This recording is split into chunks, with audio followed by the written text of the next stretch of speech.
Hey, what's going on? It's Bill Burr, and it's time for the Monday Morning Podcast for Monday, November 5th, 2018. What's going on? How are you?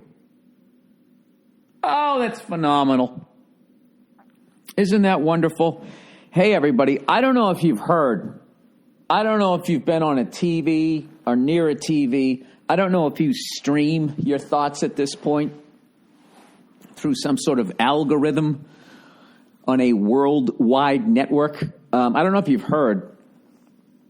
This is for Americans only, by the way. People from the United States of America. Everybody else, you know, if you're in Australia, just go stick a beet on something and fucking eat it during this time, all right? Because this has nothing to do with you. And that giant fucking can of Foster's Lager, whatever the fuck it is, that none of you cunts drink down there. That's why you stick it in a little fucking powder keg, like you're just trying to get rid of it, sending it our way, right? That beer, that's the Busch Light of Australia. Anyways, I've never had one. I just judge it by the size of the can. I'm like, well, it's that fucking good. Why are you giving it away by the bucketful? Anyways, for the people that this podcast truly represents, and that would be the greatest people on this planet, the people of the United States of America, particularly the white people. I'm fucking with you. I'm going all Trump on you here. Sorry, I'm reading a Trump speech.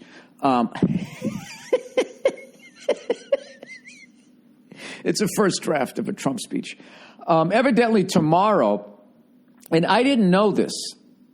I don't know if you're aware of this, but I was not aware that tomorrow is evidently a very important day in politics. Quite possibly the most important political day in history. And you know something? I had no idea, but thank God all of these celebrities have taken time out of their day to let me know how important it is. You know what I mean?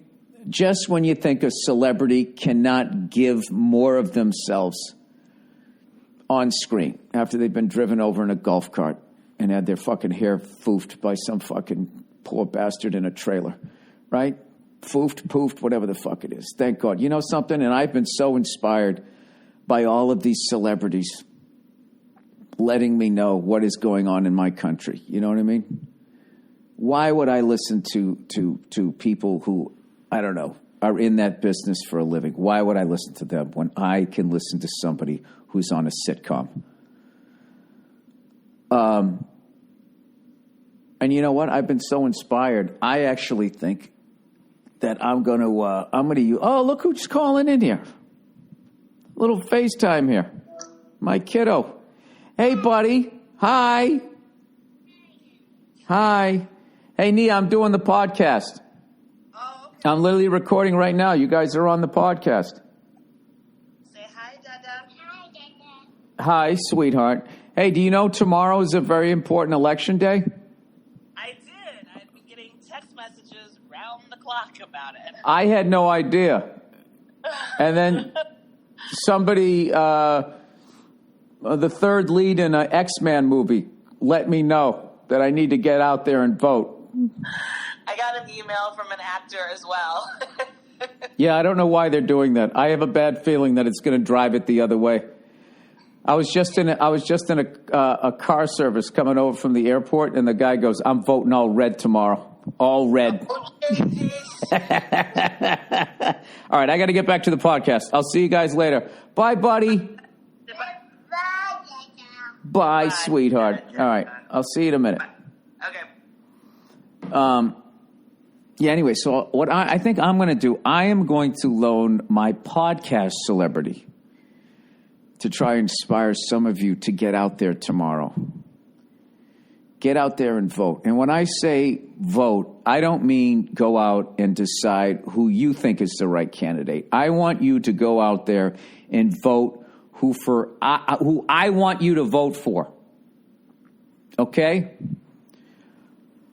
I'm loaning my podcast celebrity, and I feel like more so than that, I'm actually going to be honest with you. As a person in your public ears, rather than just being like trying to be like committal here and just say, get out there and vote. I want you to vote who I want you to vote for, okay? I don't know who to vote for. Maybe somebody that hosts a game show could tell me.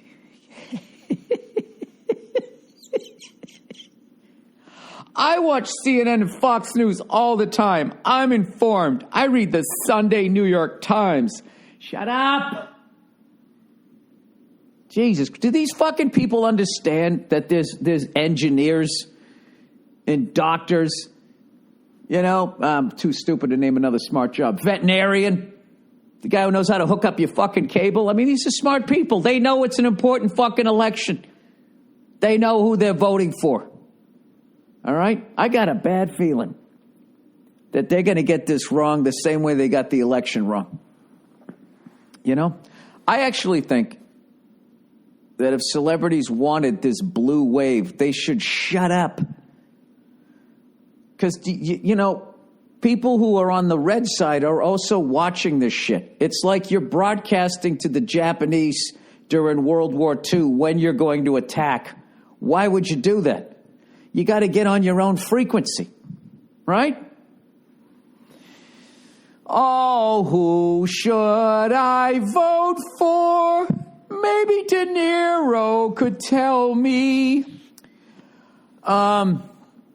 Hey, I like that guy's movies. Maybe I like his political choices.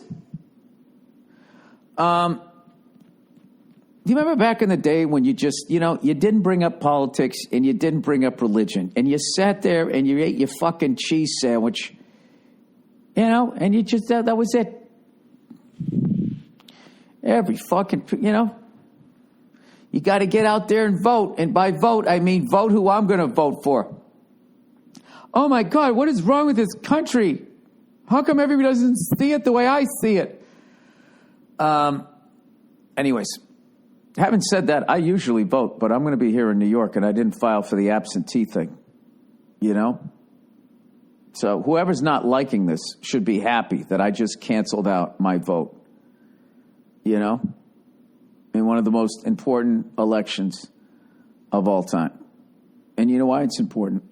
Because the same 5 corporations that have the money on all the horses in the race this time decided to just put it on one side of the ball, evidently. So we will move towards a more prosperous future for the middle class because someone's finally going to regulate the banks again. Is that what we're voting for? I don't know. I have no idea. Hey, you know what? I'm going to loan my podcast celebrity right now, and I'm going to solve the problems of the Middle East right now. First thing I would do, I would go over there. I would tell everybody to grow up. Okay? As far as I can tell, you all worship the same thing. No, this is what I would do. I would break up with Iraq. That's the first thing I would do. I would just sit down and just say, listen, Iraq, I'm not happy. This isn't working out. I know. I came in like gangbusters. I moved in within a week. With this just whole relationship just moved way too quickly. All right?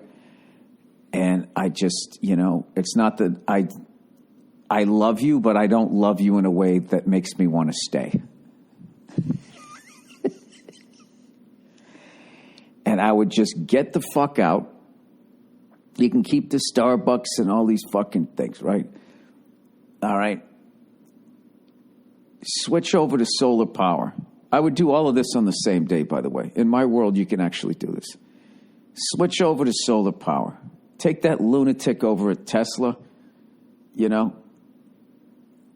He looks like the guy, Ian McShane, if he had a nervous breakdown or so. I don't know what the fuck. That fucking guy, right? I would just all electric all the fucking time, right? I'd have a big campaign where I bring back the electric slide and everybody fucking, enough mouth breathers would do it and they would get behind it. And then no more money to the Middle East, all right, for oil. Then they'd all go bankrupt. And the second we leave, they'd go back to kicking the shit out of each other. You know what I mean? The same way when Russia left Eastern Europe. Everybody was happy for about 3 days. Then they all started killing each other again. They were like, oh, yeah, where were we? That's right. God said we're better, right? They just went right back to that shit. So you leave. Yeah, you got all the fucking solar power and all that fucking shit going on. I don't know if you noticed about the Middle East. Middle East always reminded me of, used to be this store in the South Shore Plaza that I used to go to before they did the remodel. You know, when it was all brown and 70s looking. I swear to God, I think the floor was made out of vinyl. It was some sort of rubber. Anyways, they used to have these little kiosks in the middle of all these big stores, almost like little moons to these giant fucking planets of stores. And one of them was called Wicks and Sticks. And all they sold was candles. And even as a little kid, I was like, how are they staying open? Like, that's all they sell. You know, if people ever stop fucking or doing voodoo, like, these people are going to be in trouble. So I look at, like, the Middle East, like, they're like a giant Wicks and Sticks. Like, where Wicks and Sticks just sold candles, they're just selling oil. That's their main thing. If you stop buying their oil, they don't have any money. They don't have any money. They can't finance a fucking military, right? Meanwhile, they can't have endangered species as pets, so that's a twofer right there. They slowly go out of fucking business. We're over here with our fucking, fucking electric cars and shit. Not saying it's cleaner for the environment, but it gets you out of that shit. If elected tomorrow, ladies and gentlemen, I will present a 3-day plan to get us out of the Middle East and off of oil that would be implemented immediately despite the crushing effects on the economy. I'm sorry. I don't need somebody who is in fucking Third Rock from the Sun, talking to me about this. But, at the end of the day, I'm not voting. I would have voted, but I'm just on the road. So what am I supposed to do? Well, Bill, you could apply for an absentee ballot. Well, I would, but the people that I vote for never win. Because they hate the Democrats, they hate the Republican Party. I vote for those lunatics. Those people that are like, I don't know, man, if we voted for this guy and he got in, I don't know. Either things would get better or everything would be on fire. Like, those are the people that I vote for. So maybe I shouldn't vote. Maybe I'm one of those people. We'll be right back with podcast celebrities who don't vote. As a podcast celebrity, I just like saying that. That makes me feel important. Speaking of important, I have a couple of important announcements to make. I'm going to be at Madison Square Garden on Wednesday, the day after the election. I think I'm still going to be, telling people what they should vote for. That's how full of myself I am, the day after the election. You know what you should have done? Like somebody calls up a sports show the day after their team fucking loses. All right. Important announcement. My Patreon page, www.patreon.com/Burr. $5 a month. Every month you get 2 episodes of Uninformed with me and old Joey Roses. I got a, live Monday morning podcast that I filmed. I did in front of a live studio on it. Fuck it, we'll do it live. In Phoenix, you can download that from the Patreon app to stream that and new Uninformed episodes, or download directly to your phone. I have behind the scenes at the forum, backstage, I should say, and I have some helicopter video, and I'm just going to keep adding to that every month. It's at www.patreon.com/Burr. That's it. What else do I have? I think that was it.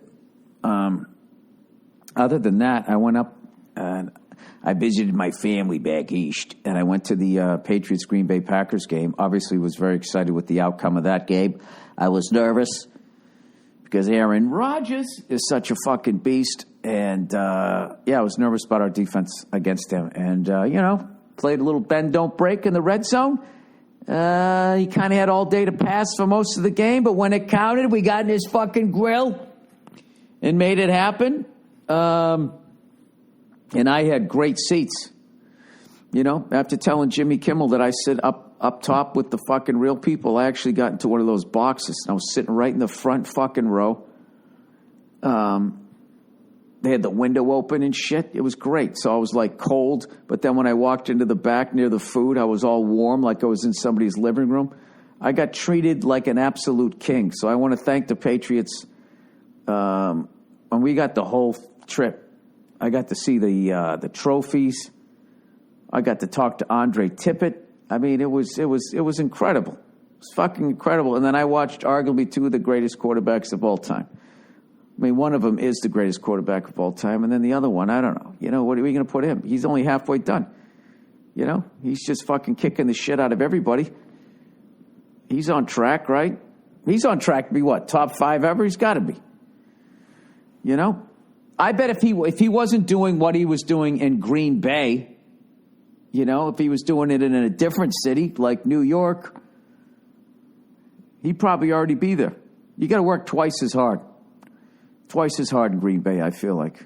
Like, can you imagine being the greatest quarterback of all time and you're in Buffalo, New York? Green Bay, Wisconsin. Like, how long would it take people to notice? We're taking callers. No, it was an amazing game. And that's maybe the third time I've seen Aaron Rodgers play live. He's one of those guys where he starts to run and then he can throw the fucking ball. You think, all right, he's going to run for like 8 yards. He just got 30 yards. Like how good he is at that it's like drives you up the fucking wall when you're watching your team. Because you're like, tackle him. Okay, they got him. Oh, he slipped away. Now tackle him before he gets a first down. Fuck! Throws it down the goddamn field. I remember people like were bitching at some of our cornerbacks. It's like, dude, that ain't them. They've been running around back there for like 6 seconds. Like something should have happened by now. They shouldn't still have to be covering a receiver. But anyways, I kind of called it before the game. I had a feeling Josh Gordon was going to have a breakout game, which I feel like he did. I couldn't tell, and I wasn't watching any sort of broadcast. Looks like he jammed his fingers or something on 2 plays in a row. He was looking at his hands. I hope he's all right. And then that Patterson dude just took over before the half. Just unstoppable. Just handing the ball off to him. This hybrid, running back, wide receiver. I mean, how perfect is that for Belichick's offense? So here we go. We're 6-2, but fucking Kansas City won again. So they're what? They're 7-1? I don't fucking know. I got a kid now. I have no idea. So as of right now, we would play Kansas City at home, provided we got to the AFC Championship game. And I tell you, that'd be a tall order, trying to beat those guys 2 times in 1 year. Once again, people freaking out about Mahomes. He threw a ball like 90 yards. Oh, you mean like Doug Williams did 30 years ago? Sorry. I've never seen anything like this. All right, LSU versus Alabama. Oh, Jesus. Oh, that one hurt. Oh, did that one hurt. I was like, Alabama hasn't fucking played anybody. Let's look at their fucking schedule, right? Because this is what I was doing. I was like, you know something? Even though our fucking best defensive player is going to be on the bench for the first fucking half, I feel like we're going to hang with him. Then the other kid comes in. Maybe he can, tip the scale in LSU's favor. That did not happen. Can I spell Alabama? Alabama football schedule 2018. Let's listen to these powerhouses that Alabama has played. Mississippi State, that's not bad. Auburn. Oh, this is what they have left. I'm sorry. Hang on a second. Auburn. They play Auburn every day of every fucking Thanksgiving, Bill. All right. They played Louisville. Won 51-14. Then they played Mississippi. Then they played Louisiana Lafayette. Then they played Missouri. Or whatever. I think I'm fucking up these things. None of these teams are ranked. They played Arkansas State. They played Texas A&M. Not Alabama's fault that Texas A&M is not good right now. Then they played Arkansas. Not their fault. They played Tennessee. They played Missouri. LSU's the first fucking ranked team they played all year. So I'm thinking like, well, they're finally fucking playing somebody. Let's see what happens. And they went in there and they just fucking kicked them right in the dick. I mean, offense couldn't do shit. The defense just dominated them. It's like they just stuck a rag in their mouth and fucking wrapped some duct tape right around them. And that was it. And just repeatedly kicked them in the nuts slowly for 4 straight quarters. 29-0. So all those Alabama haters out there, they don't play shit, but it's not their fault. It's not their fault that everybody kind of sucks that they're playing. But then when they do play a number 3 team, they fucking destroyed them. So they got Mississippi State, and then the biggest challenge of the year, they play Citadel. And then they got Auburn. And then for some reason, there's a game on the 1st of December. I would have thought that was their last one. They're playing Georgia. So they got some teams coming up. Not really. But let's just say they'll be nice and rested for when they play for yet another championship. But something, as much as people bitch about that, they're easy scheduled, then they get into the championship game, and more times than not, they win. As opposed to Ohio State. I remember a few years ago, Penn State beat them straight up and then also won the Big Ten championships. And for some reason, Penn State didn't get in, but Ohio State did. And then Ohio State went down there and got their fucking shorts yanked down. I'm in way over my head right now. I don't even know what the fuck I'm talking about.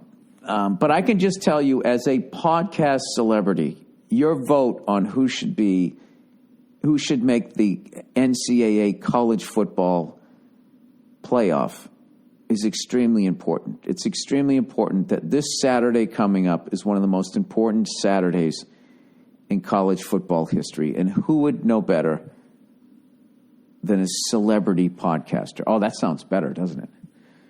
I'm going to have to put that on my fucking... can somebody put that on my Wikipedia page? Comedian, actor, celebrity podcaster.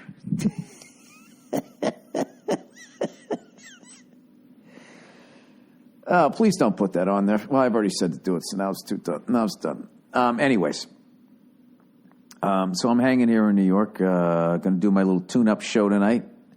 Bounce around some clubs here in New York. Looking forward to that. And then I got my big show on Wednesday. So I'm just sitting here. And then I got 3 shows in Chicago.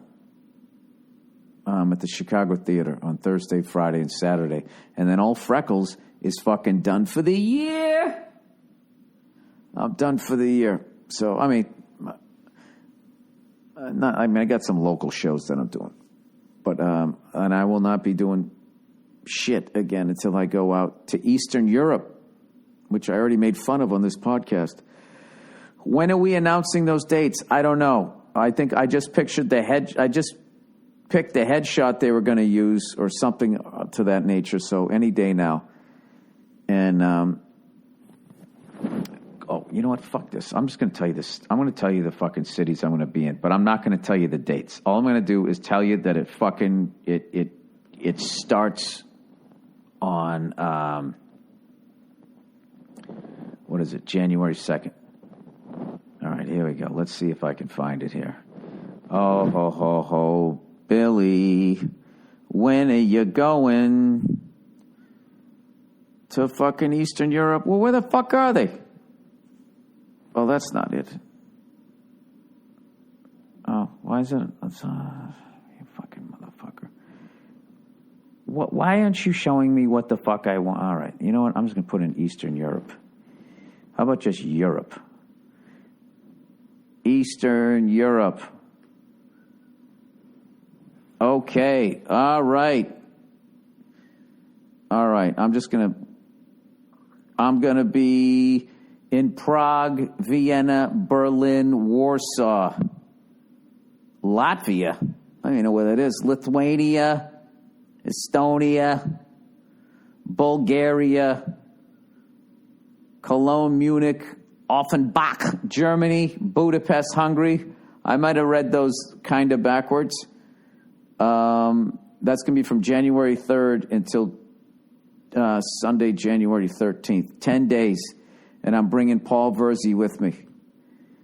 And he's going to go over there with his fucking blue Yankee hat and his fucking... Dude, Eastern Europe, Jordan 6s. Over. I came in town early because we had a surprise birthday party for Paul. And when I tell you, like, you know, when you go to those things and, like, the person's kind of figured it out and then they try to act like the surprise and you know that they're not. Like, Verzi legit had no fucking clue. He was coming down the stairs and I could tell the way he was talking. It was at this restaurant. The way he was talking to this guy, I was like, oh, my God, this guy has, like, no clue. And then I got, like, nervous for a second. Like, is he going to have, like, a fucking heart attack? What if he just breaks down and starts crying? Like, I always knew you guys were my friends. You know, it just gets really fucking awkward. I got like, really, I don't like doing that to people. You know what I mean? You know, let them know what's going on. He just came walking around the corner. We all just go, surprise!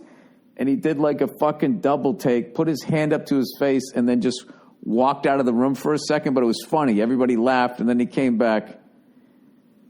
And, oh, my God, we had a great time. It was like this whiskey tasting thing. It was just amazing. It was fucking amazing. This guy was giving us all this whole fucking history lesson on whiskey to a bunch of comedians. So it's like we're in class with the subject we always wanted to take, but at the end of the day, we're all class clowns. Everybody's trying to outdo each other. And this guy, Ethan, who did the tour, just handled it like a champ. You know, we gave him shit a little bit. He gave us shit back.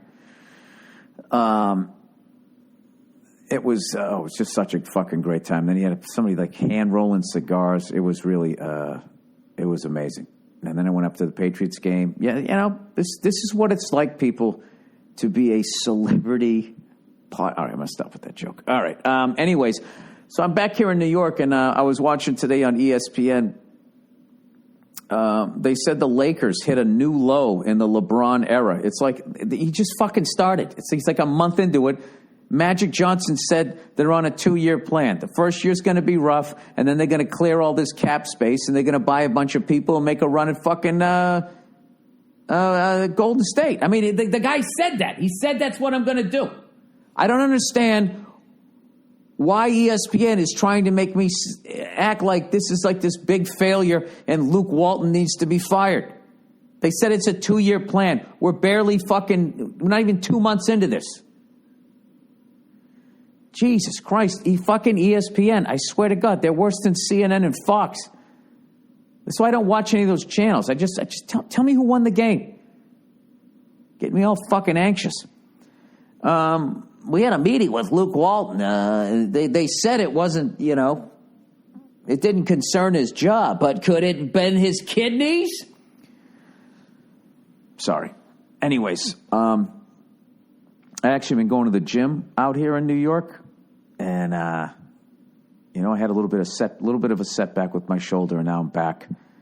The person I was working with was telling me when I could do like 120 pounds, like 10 times on the lat pull down with the weight that I'm at, I could attempt to do a pull up. My shoulder would be, but you know, 1 to 3, which means I would just do 1. And you know, I took a few days off. I tried to come back where I left off. I was up to 110 pounds, and I felt a little tweak. I fucking stopped immediately, shut the whole thing down, iced my shoulder, and I was fine. But I had to go back down to about 75 pounds. Just these fucking rotator cuffs, they're so delicate, you know what I mean? It's like, you know, like someone who's just a needy, self-centered asshole, like their group of friends.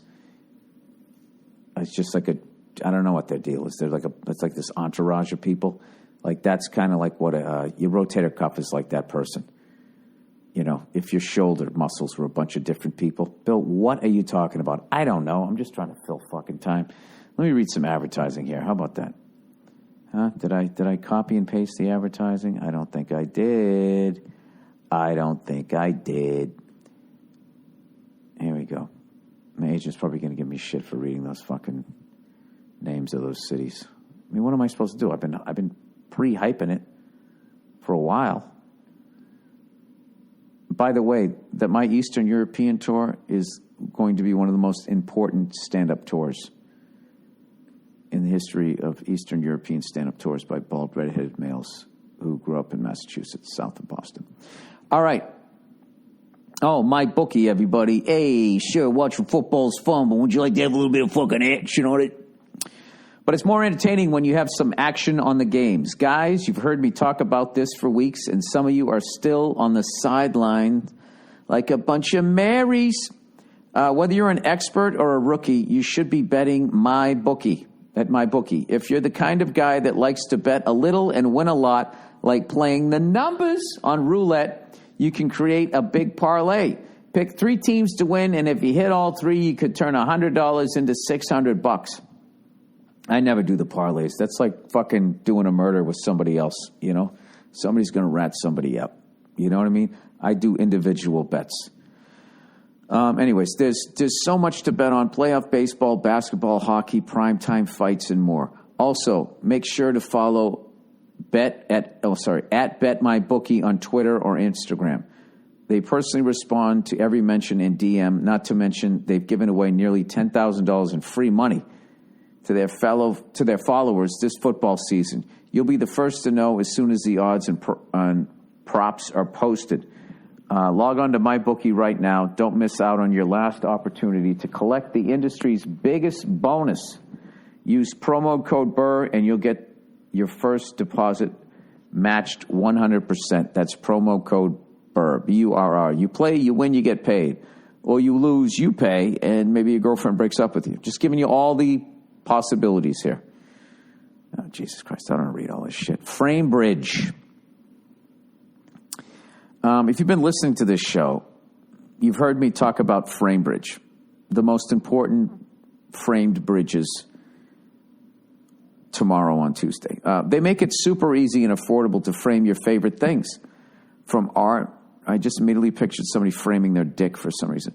From art, prints, and posters to the travel photos sitting on your phone, here's how it works. Just go to framebridge.com and upload your photo, or they'll send you packaging to safely mail in your physical pieces. Now we're back to dicks again. Preview your item online in any frame style. Choose your favorite or get free recommendations from their talented designers. The expert team at FrameBridge will custom frame your item and deliver your finished piece directly to your door, ready to hang. Instead of the hundreds you'd pay at a framing store, their prices start at just $39 and all the shipping is free. Plus, my listeners will get 15% off their first order at framebridge.com when they use my code Burr. Get started today. Frame your photo or send the perfect gift for weddings, birthdays, and special events. Go to framebridge.com and use promo code Burr. You'll save an additional 15% off your first order. Just go to framebridge.com, promo code Burr. Hey! Framebridge.com, promo code Burr. All right, there's 3 left. Let's take a break here, shall we, from reading? My fucking eyes hurt. Let me see. Feminist cheerleaders. Somebody was saying that they have a problem with cheerleaders. Should we let our girls be cheerleaders? Is it time to rethink the rules for NFL cheerleaders? Okay, let's see what the fucking problem is. What is the problem now?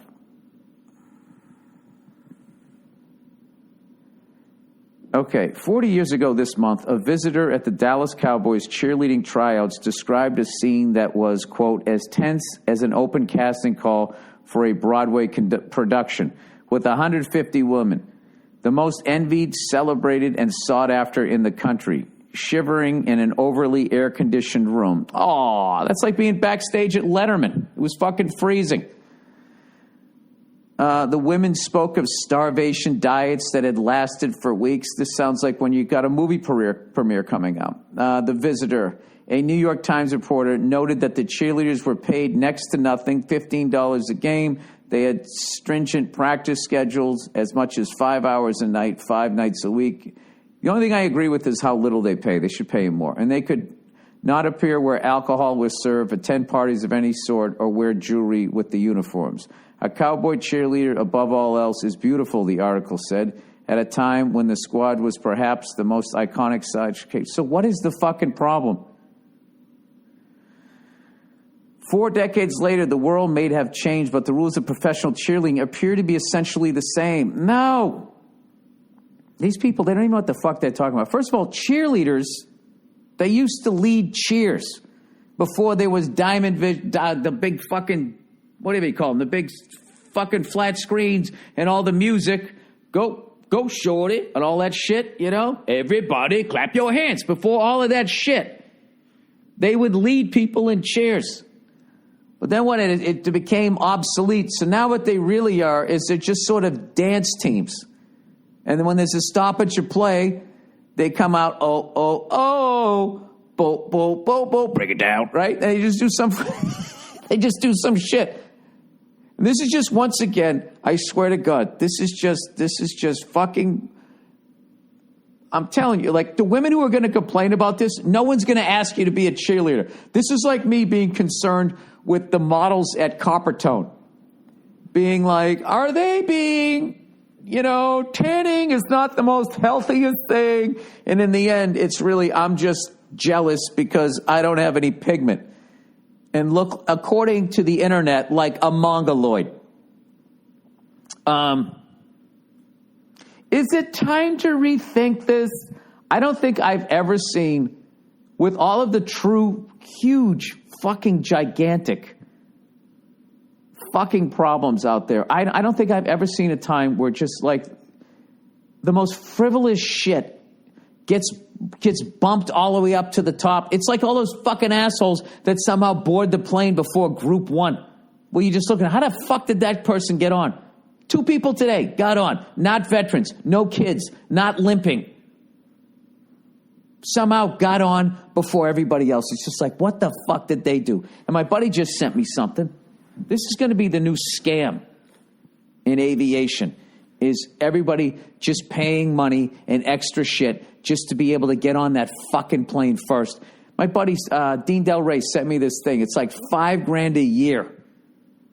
$5 fucking grand a year. You go to your own private terminal at LAX, and then they take you right to the plane, and you get on first. So you know what I decided? I was like, you know what? I'm just going to pack less. I'm going to be old Billy backpack. And my backpack will fit right underneath my fucking chair. And then you guys and anybody else wants to fucking, sit there like a bunch of fucking hyenas trying to get the spoils of a lion's kill. I'm not fucking doing it, all right? I'm going to fucking hang back and be like, all right, you fucking, I quit, okay? I did it the right way. I started in the back of the plane. I worked my way up. I was promised a gold watch, and the gold watch was that I was going to get on first. It just doesn't fucking exist anymore. Anyways, what the fuck was I talking about? Oh yeah, so there's all these so you know what's funny? And I just did what these feminists are doing, right? Rather than dealing with overpopulation, climate change, fucking deregulated banks, we're going to tackle cheerleading. Why? Because it affects me.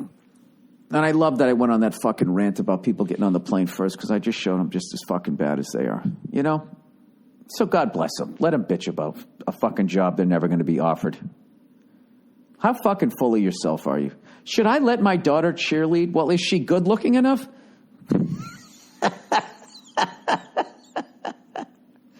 Should I let my son be the head of the math team? Well, did your son get your fucking...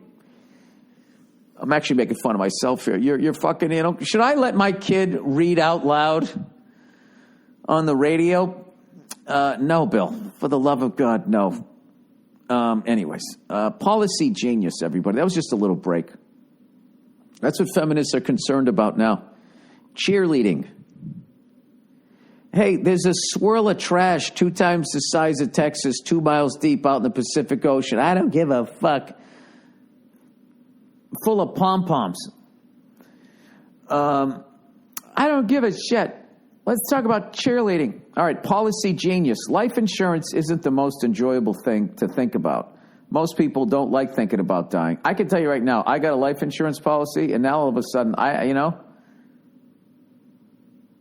it's like a weight off my chest. It's like I can fucking leave now, and nobody's going to have a problem. And I'm not talking about dying. I'm talking about going out, getting a pack of smokes, and never coming back. But actually, having life insurance is a really good feeling, as I just said. I literally feel like I could abandon my family. Like, that's how relieved I am that I have life insurance. It's nice to know that if anything were to happen to you, immediately pictured a piano. Did anybody ever bring a piano up with a fucking rope? Did that really happen?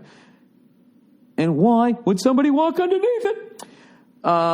Anything happen to you, your family won't have to start a GoFundMe to stay afloat. Well, here's my question. What happens if something happens to my family? What about the guy here? Huh? When do I get to fucking put my feet up?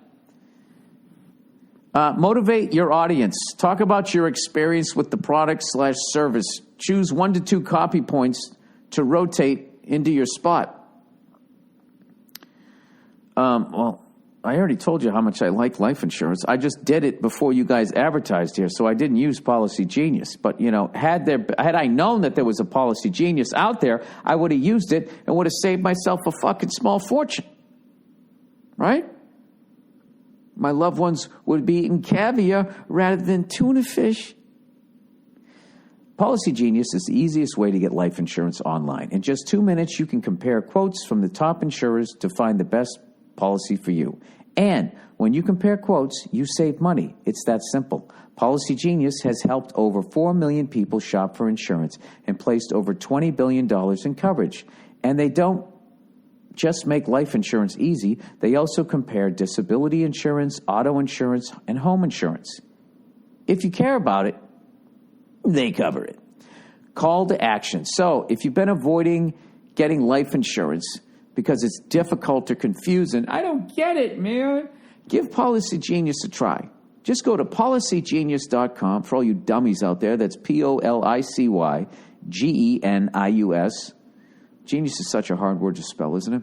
Get your quotes and apply in minutes. You can do the whole thing on your phone right now. Policy Genius, the easy way to compare and buy life insurance. That whole time I was just thinking about the fucking cheerleader thing. I had to starve myself and everything. Hey, you mean make sacrifices? Well, get a fucking nutritionist. You don't have to starve. You just have to eat foods that fuel your body. Yeah, if you consider I like how, Have you ever seen real starving people with their distended bellies and you can count their fucking rib cage? Lionel Hampton could come over and play a fucking song on their goddamn torso. That's starving. All right? These poor women starve themselves. The air conditioning is turned on too low. Just imagine living in some fucking war-torn country and listening to that fucking argument. I think one of the biggest problems facing women today is the question of cheerleading. All right, Helix, everybody. Helix?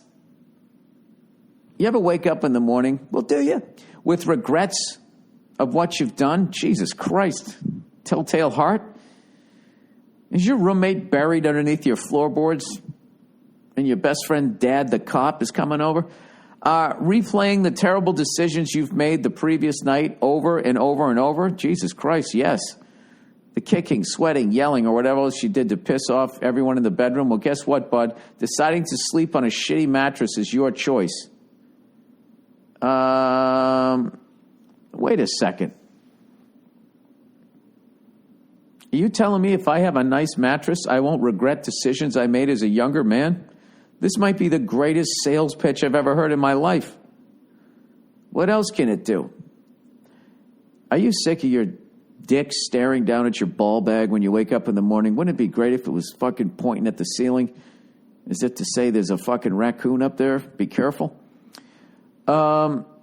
Anyways, where the hell am I here? Deciding to sleep on a shitty mattress is your choice. But, Bill, buying a mattress is so hard. Where would I ever begin? Well, you're in luck, buddy, because Helix Sleep, the mattress I've been yelling at you to buy for almost 2 years, will change your life. Go to helixsleep.com/Burt, take their 2-minute sleep quiz, and they'll match you to the perfect mattress. What kind of a creep reads other people's sleep quiz? Are you naked when you sleep? Oh, yeah. Do you just wear the tops and the bottoms? It's like Tinder for finding a mattress. All the fun with none of the next morning regrets and misery. And right now, you can get up to $1.25 off your mattress order at helixsleep.com/Burr. They have a $100-night trial, free shipping, and won't send you creepy next-day texts. That's helixsleep.com/Burr for up to $125 off your mattress order. Oh, lastly, but certainly not leastly, Stamps.com. Stamps.com never closes. Print postage for letters or packages at your convenience 24/7.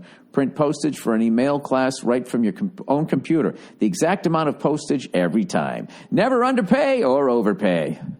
Did I ever tell you guys I majored in communications? Let me try my broadcasting voice on you. Here we go. Stamps.com saves you time and money, which you can use to grow your business. Stamps.com brings all the amazing services of the U.S. Post Office right to your fingertips. Shit! Buy and print your official U.S. postage for any letter, any package, any class of mail using your own computer or printer.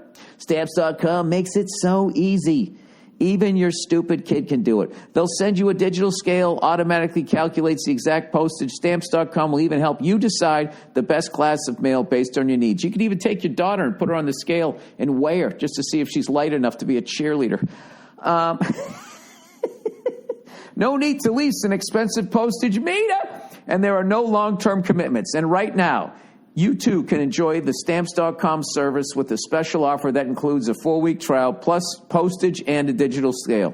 Go to Stamps.com, click on the microphone at the top of the homepage and type in Burr. That's Stamps.com, enter Burr. There we go. Now let's get on to the questions for this week. Question number 1. Am I too fat to be a cheerleader? If I continue to take it in the face, will that extra protein make me beautiful enough? These are the hard-hitting questions in cheerleading. All right, Paul Verzi special. Hey, Bill, I just watched the Paul Verzi special and just wanted to thank you for promoting it. Look at that. It was hilarious, and I can't wait for the next All Things Comedy special on Comedy Central. Keep up the great podcast, you maniac. Oh, yeah. Paul Verzi special did very, very, very well. So I want to thank everybody for watching that.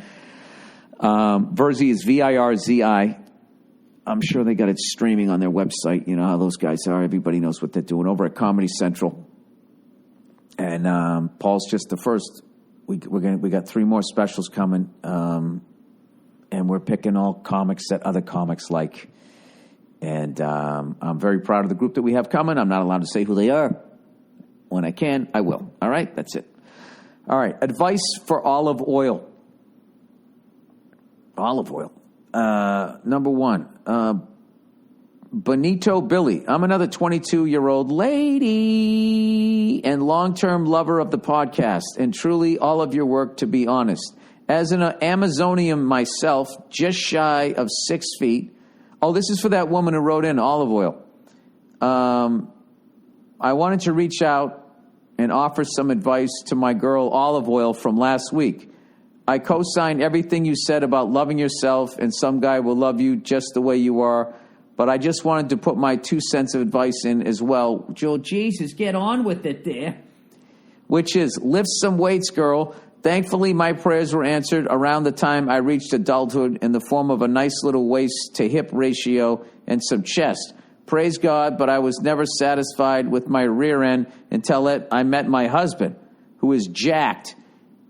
And he introduced me to pumping iron and Arnold Schwarzenegger. Bless his heart, taught me how to sculpt an ass out of muscle. I suggest she watches that movie starts with the basic. No supplements except creatine, weight gainer, and coffee. Don't waste money on any of the bullshit GNC concoctions. And find some heavy stuff to lift in the following ways. Squat, bench, deadlift. Now she will get so much self-confidence out of becoming stronger than she has ever been. I would just say get a personal trainer, too, so you're doing all of this right. You don't fuck up your back. And with the endorphins from exercise plus the changes in her body, adding mass, I really think she will love it. Number 2, the tall, skinny girl. Oh, Jesus Christ. What the fuck is this doing here? I don't want to update now. Clicking no. Sorry. Number 2, the tall, skinny girl who wrote in should move to New York and be worshipped. I feel for her, though, because people used to tell me stuff like that to my face all the time. They were just telling me, calling you a stretch. Type of shit, 8-foot whore, whatever they say to tall women. I don't know. I don't remember. It's been a long time since I've been in school. 100% of those people who said that to me 10 years ago are now pretty chubby at 30, while I look like the same / better than I did at 20. My boyfriend says I'm a 10 and he's a catch and a half. I just looked up Gigi Hadid's numbers, 5'10" and a half, tall, 130 pounds, almost the exact same as this girl's. She should also look into squats, leg lifts, and protein. Thanks, and go fuck yourself. So I think what she did was she embraced her body and made it the best she could be. I think that's all great advice. Olive oil, I hope you're listening. All right? But only thing I would add to that is just make sure you get a personal trainer, get a nutritionist and all that stuff, and they have the answers rather than fucking looking at the dope next to you being like, what are those? Nose breakers for your tries? I'll just do that. Alexa at my hospital. Oh, Jesus. Dear Bill, I work in a medical center that is very up to date with technology in Beverly Hills that I will not name. My work involves me visiting patients at their bedsides. I walked into one of my patients' room to find Alexa mounted on the wall with an example question typed up on a piece of paper. Alexa, call my nurse. My reaction was, she has a big fucking emoji, looks like a smiley face. Or are you freaking out? Is that a freaking out smiley face? I don't know. And I asked the RN, that's registered nurse. We have Alexa now? As soon as I said Alexa, it lit up with that creepy blue ring waiting for me to give it a command. I have no idea why patients need that in their room, because patients have remotes that call the nurse station. Yeah, because they're spying on you. That also controls the TVs. I immediately thought of you and chuckled. Love your work, and I agree a lot with you. Lady MD. See that? The smart ladies go with old Freckles. And you should go with old Freckles, a celebrity podcaster this Tuesday in the voting booth. I say you vote for me? Me? Yeah. P.S. I saw the McRib advertised recently. Must be voting season again. Hilarious. Yeah, that's all creepy. I flew in and out of Boston from Newark Airport, and they had this magazine. This was tribute to Burt Reynolds, so it was like, it was great. His movies, his stunts, the women he loved. I was like, I got to read this. It's fucking Burt Reynolds. They're not going to make another guy like this. And I'm pick up the magazine. I'm looking around. There's nobody there. So I walk over to the restaurant. I go, where do I pay for this? And the lady just goes, at the self-checkout right over there, sweetheart. And she points over to where there had to have been 5 million fucking things. So I just said, okay, it's right over there? Oh, okay, well, thank you, sweetheart. And I just walked over to the rack and I fucking put it back in. I'm not doing it. I'm not fucking doing it. That's another thing, too. I fucking refuse to be my own cashier. Drawing a line in the sand. I will fucking eat a goddamn Thanksgiving meal before I go to the fucking airport. I'll bring my Reader's Digest. I'm going to be that old guy. I don't like new things. And you know what? No one's going to care, Bill. Nobody's going to care. So just learn how to check yourself out. In the mirror? No, silly. At a store. All right. My wife cheated on me by downloading Tinder and sending nudes. Hey, Billy Balls. Been listening to your podcast for a few years now, and your advice. See, this is somebody who never would have cheated in the past. They just were around a computer too long. I'm telling you, it's like just having heroin sitting on your table. Eventually, you're going to do something dumb. Anyways, I've been listening to your podcast for a few years now, and your advice always makes me laugh in hard times. Here's something that just happened to me this past week I was hoping you could help me out with. I got married Memorial Day. Irony. Of this year. My wife has been acting really distant lately, and on Sunday I asked her if she was seeing anyone. She told me no. I've known this girl for 4 years now, and I knew she was lying. Wow, dude, great instincts. If you guys just got married in May, this is 5 months later, it's gotten this bad.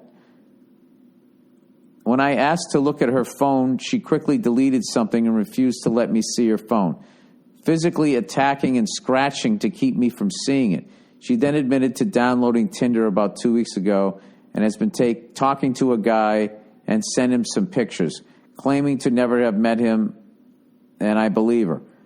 I've been struggling these last few days with a lot of emotions. It's only 5 months into the marriage. Is it best to look at getting a divorce? It would take a lot of time to forget about what she did, especially since I will never really know what transpired. Saw you in AC and loved it. Thanks, to go fuck yourself. Yeah, dude, you're 5 months in. Look, if you were like 10 years in, you're going through a rocky period, and I don't know, you have a couple of kids, it's something you work out maybe. But, yeah, this just seems like, if this is happening this early on, I don't think she wanted to marry you. That's what I would, or doesn't want to be married, or I don't know what, or is sabotaging the whole thing. And at that point, it's like, well, hey, here's kudos to you because you did it. Yeah, I would get the fuck out of that. Yeah, I mean, as a kid, was that your dream woman? 5 months in, sending her a fucking hoo-ha over to some, I don't think it is. Yeah, I would get the fuck out of that. You know, not to mention she also like physically attacked you too. So I mean, I don't know. There's a lot of that. Sounds like the beginning of one of those. They appear to be a happily married couple. Occasionally, he would show up with odd scratches and bruises, but he quickly explained it away, saying he was working on his car. Then one day, he didn't show up for Thanksgiving. His wife had recently been digging a well in the backyard. All right, hate fat people. Oh Jesus. Dear Billy Bitty Balls. Billy Bitty Balls. Oh, Billy Bitty Balls, what's the matter? I'm a 20-year-old sophomore in college, and I have a dilemma. Like the subject says, fat people really just disgust me. Oh, the subject, hate fat people. All right. There are too many examples to name, but one that really gets me is this lady in my math class who sits next to me and will randomly start smacking her lips and making this, he spelled it M-E-H-E-M, noise. She's doing that. Maybe she's thinking about food. I don't know. There is also this guy in my hall who shits literally 3 times a day. Well, he must be wrapping his pizza in kale or something.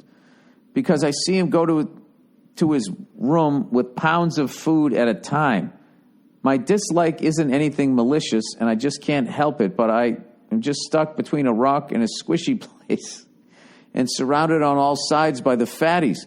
I know this does not seem like that big of a deal, but I have a bit of a temper, and I'm afraid I'm going to say something to one of the fatties and get Title IX right out of my school. Do you have any tips to become a bit more tolerant? Love the podcast. Congrats on your role in Front Runner.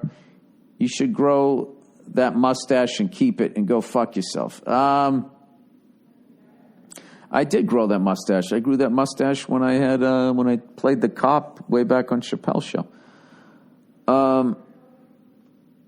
Let's see here. I would just make a joke out of it. How well do you know the guy who's always disappearing? I would give him a sumo wrestler name. Now you can't do that. That's me. I don't know. Yeah, I know. It's like, yeah. You're supposed to be tolerant, but they just continue to eat, and they make weird noises, and they smell, and you're supposed to just sit next to them and be like, well, I feel bad for them. They have a fucking problem. You know, it's hard to feel bad for someone that, you know, is gluttonous, I guess. But that's just the way I'm wired. Like, all of these fucking addicts and all these goddamn people, like, I don't know. Once you live with the fucking addict, you don't have a lot of patience for them. I don't really know what you're asking me, sir. I understand what you're saying. I would just find somebody else in shape, and I would just make fun of them without them being able to hear it. And most of the time they're chewing anyway, so it drowns out their hearing. So I think you'll be all right. I would just make jokes like that. Other than that, what are you supposed to do?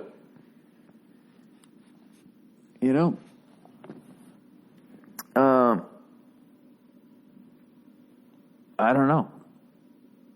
Sing songs when they go by? That'd be funny if he just snapped. Like, Jesus Christ, again? How fat are you trying to fucking get? You can't do any of that. And the thing is you're not really helping him. You shouldn't fat shame people, but, like, it's also like, you know what I mean? Like, there's a little bit of arsenic in an apple, but it's still good for you. Like, if you could have, like, the same level of arsenic that's in an apple, if you could have that level of shaming at fat people, I think it would help them out a little bit. Why don't you tie one of them to your bumper and drag them to the gym? I don't know. I don't have the answers here. Recipe for vegetable lasagna. I have no fucking idea why I'm getting this. Speaking of which, I have not been eating well. I consider myself a fat fuck right now, and I'm a self-contained unit. I will fat shame myself. Or you guys can do it too. I always enjoy that. All right, recipe for vegetable lasagna. Dear Bill, I was recently listening to an old podcast where you and Neil were talking about a Thanksgiving. Oh, God, yes. Where you made a shitty vegetarian lasagna with carrots in it. It was horrible.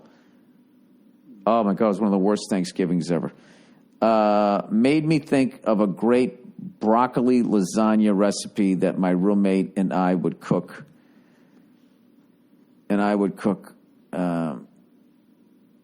He's half Italian from Sicily. Well, those guys don't consider themselves Italian. They consider themselves Sicilian. And the recipe is from his Italian grandmother. So it's going to be some good shit. This isn't healthy at all. It's rich and creamy and absolutely fucking delicious, as a lasagna should be. Also, it's super easy. I can't remember the exact measurements for each thing, but I'm going to try anyways. Oh, you're protecting the recipe. Well, all you gave me was the fucking ingredients. What is this, a cooking show? 700 grams of broccoli florins, flour, butter, and milk for the bechamel sauce. Look up a basic lasagna recipe for Beckham, Bchamel. An amount of lasagna sheets, a few cloves of garlic, chopped olive oil, fresh mozzarella, Parmigiano Reggiano, a tablespoon of pesto, depending on how much bechamel you make. Well, that seems pretty simple, like all great Italian dishes. All right, I'm not going to read all of this shit. Cut up the broccoli. All right, I don't know. Somebody can figure that fucking shit out. Anyways, have I done an hour? I think I have. All right, that's the podcast. I don't know who's playing Monday Night Football tonight, but I got to do some spots tonight and tomorrow to make sure I'm ready for Tuesday and into this weekend. And I'm actually going to do something that all old men like to do. I'm going to take a fucking nap. I can't wait. And you guys, you have no idea how difficult it is to be me. Dealing with hard-hitting problems like cheerleading. Should we let women cheerlead? I love how they're cheerleading 5 feet away from guys who are literally doing irreparable brain damage to themselves, most of whom, when they get to a certain point, either go crazy or kill themselves. But let's not focus on that. Anyways, that's the podcast, everybody. I'll check in on you on Thursday. And I don't know what. I guess now I'm down to watching... I'm going to start watching the Celtics and the Bruins now when I get fucking home to my center ice package and whatever they call the basketball one, the NBA hardcore package. I don't know what the fuck it is. Is package is that micro aggressive? My center ice vagina Is that what you're supposed to say? I have no idea. All right, go fuck yourselves. Please, everybody, just for me and my celebrity podcasting ego, could you just get out there and vote? Because tomorrow is really, really important. All right, go fuck yourselves. I'll talk to you Thursday.